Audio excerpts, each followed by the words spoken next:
పైన పెయింట్ వేశారు కదా, టాప్లో పెయింట్ ఉంటుంది. ఎక్కడెక్కడ పెయింట్ ఉంటుందో కింద ఇట్లా రోల్ గుంటలు హాల్ అంతా ఉన్నాయి. మీరు అబ్జర్వ్ చేయొచ్చు. ఈ హాల్ అంతా ఇట్లా రోల్ ఉంటాయి.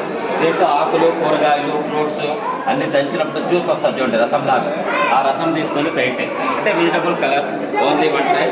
రీపెయింట్ చేయలే. 1538లో ఈ పెయింట్ వేశారు. గుడి కట్టింది అప్పుడే, పెయింట్ వేసింది అప్పుడే.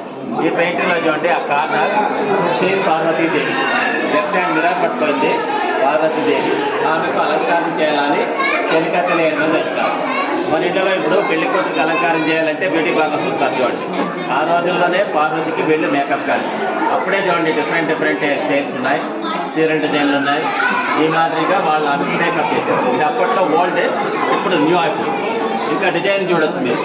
ఈ 2 స్తంభాల్లో డిజైన్ చూడండి, ఫ్లవర్ పెయింట్లో సూపర్ కవర్స్, డోర్ కట్టలు రకాల మీద వస్తారు.